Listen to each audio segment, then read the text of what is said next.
Hey, welcome back. I'm doing another memory, and this one is my first, probably ever, um, fake book, or I mean, really, it's just a collection of Christmas music.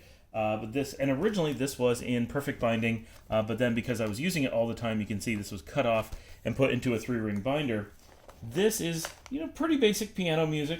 Nothing real special, but you see there's guitar chords written all through here because this was used for many years for me to play guitar. I would take this to my lessons and learn songs. So we use this kind of as a base for learning songs, and because of that, it was put into this binder because then it would sit on my stand so that I could actually use it to play guitar. You can actually see different songs were assigned. So Joy to the World on January 4th, 1985. So when I started learning that song in my lessons. And I'm going to flip to the very front page here. Hopefully you can see this over here. It says, Merry Christmas to Scott, 1984 from Mom and Dad. First Christmas with guitar. I got my guitar in 1984.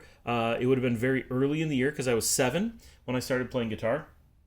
I don't know if I actually got my guitar that early. Maybe I borrowed a guitar for the first little bit, but I had my own guitar, which is just out of reach. But the guitar I had in 1984 is actually sitting just over there. I'm not getting rid of that. That is staying.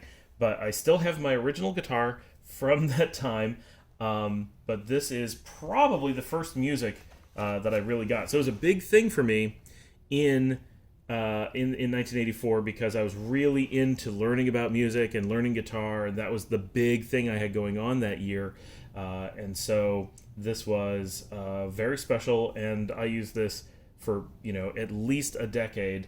All the time, and it's how I know so many Christmas songs. So it's quite large, and certainly not something that I use anymore, and really can't justify keeping it after all this time, as we move and have to go into storage and all that. And it's been in a box for a long time, but it's something I've held on to because it was very special. And it is neat going through these old memories and finding things like this was Christmas '84, this was Christmas '85. This is really kind of puts a picture together of what time was like for me over those years. Thanks for joining me.